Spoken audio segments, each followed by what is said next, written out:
उत्तर प्रदेश में पंचायत चुनावों की आहट के साथ ही अब गांव-गांव, कस्बे-कस्बे और जिला मुख्यालयों तक एक ही सवाल सबसे ज्यादा गूंज रहा है। आखिर आचार संहिता कब लगेगी? और आचार संहिता का असली मतलब क्या होता है? कहीं इसे चुनावी अफवाह कहा जा रहा है, तो कहीं इसे लेकर लोगों के मन में डर बैठ गया है कि अब हर काम ठप हो जाएगा। लेकिन सवाल ये है कि सच्चाई क्या है? क्या वाकई आचार संहिता लगते ही सब कुछ रुक जाता है, या फिर इसके पीछे कोई बड़ा लोकतांत्रिक मकसद छुपा है?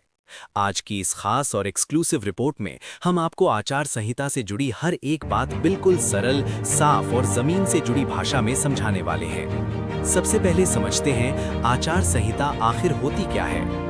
आचार संहिता दरअसल नियमों और मर्यादाओं का एक ऐसा ढांचा होता है जिसे चुनाव के समय लागू किया जाता है।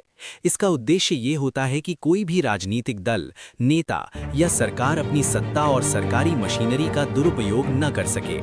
इसे अंग्रेजी में model code of conduct (MCC) कहा जाता है। भले ही ये सीधे किसी कानून की किताब में दर्ज ना हो, लेकिन इसका पालन करना हर हाल में जरूरी होता है, क्योंकि आचार संहिता का उल्लंघन चुनावी अपराध की श्रेणी में आता है। इसका सीधा सा मतलब यही है कि चुनाव निष्पक्ष हों, जनता बिना दबाव, लालच या डर के अपने मताधिकार का इस्तेमाल कर सके। आचार संहिता लगाने की जरूरत क्यों पड़ती है? जब चुनाव नजदीक आते हैं, तब सत्ता में बैठी सरकार के पास कई ताकतें होती हैं। 1. सरकारी पैसा, 2. अधिकारी, 3. योजनाएं, 4. प्रशासनिक मशीनरी। अगर इन सब का इस्तेमाल चुनाव जीतने के लिए होने लगे तो मुकाबला कभी बराबरी का रह ही नहीं सकता। इसीलिए चुनाव आयोग आचार संहिता लागू करता है, ताकि सत्ता और विपक्ष दोनों एक ही लाइन में खड़े हों और जनता का फैसला सबसे ऊपर रहे। सबसे बड़ा सवाल, आचार संहिता कब तक लग सकती है? ध्यान दीजिए, आचार संहिता किसी तय तारीख को नहीं लगती। ये पूरी तरह से राज्य चुनाव आयोग के फैसले पर निर्भर करती है। जैसे ही चुनाव आयोग ये मान लेता है कि 1. मतदाता सूची फाइनल है, 2. आरक्षण और परिसीमन का काम पूरा हो चुका है, 3. कानून व्यवस्था की स्थिति सामान्य है, उसी वक्त चुनाव की अधिसूचना जारी कर दी जाती है। और जैसे ही अधिसूचना जारी होती है, उसी पल से आचार संहिता लागू मानी जाती है। पिछले पंचायत चुनावों के अनुभव देखें तो आमतौर पर चुनाव से 20 से 30 दिन पहले आचार संहिता लागू कर दी जाती है।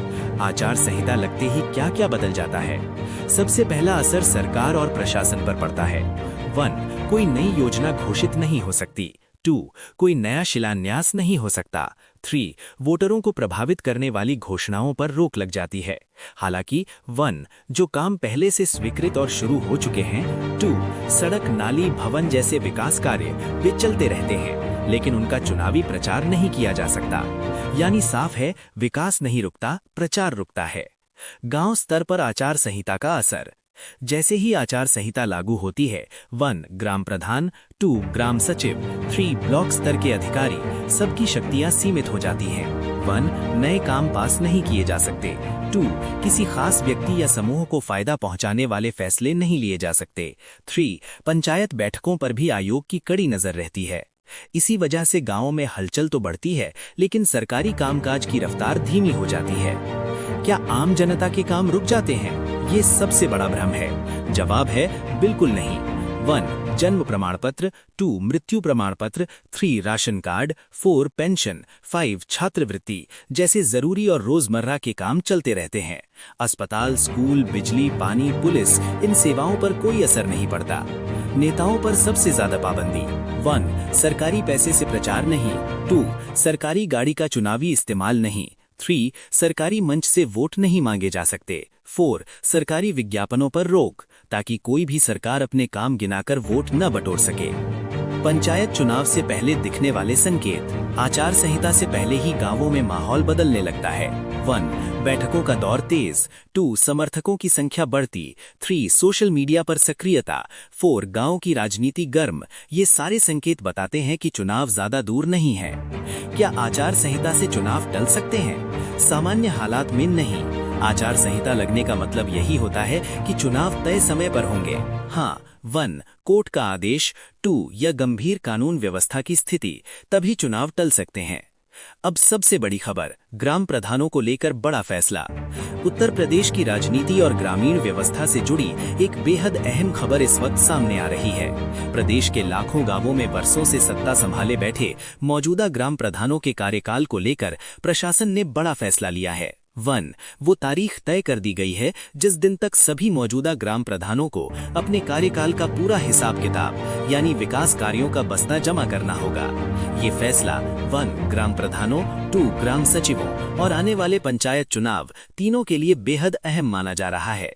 निष्कर्ष, आचार संहिता किसी के खिलाफ नहीं, लोकतंत्र के पक्ष में होती है। ये सत्ता का दुरुपयोग रोकती है, जनता के वोट की कीमत बनाए रखती है और चुनाव को निष्पक्ष बनाती है। इसे डर की तरह नहीं, लोकतंत्र की सुरक्षा कवच की तरह देखना चाहिए। अब आपकी बारी। क्या आपके गांव में चुनावी हलचल शुरू हो गई है? क्या लोग प्रत्याशियों के नाम लेने लगे हैं? नीचे कमेंट में जरूर लिखिए। और अगर ये रिपोर्ट आपको जानकारी से भरपूर लगी हो तो इसे ज्यादा से ज्यादा लोगों तक शेयर कीजिए। हम आपके लिए पंचायत चुनाव से जुड़ी हर बड़ी खबर सबसे पहले लेकर आते रहेंगे।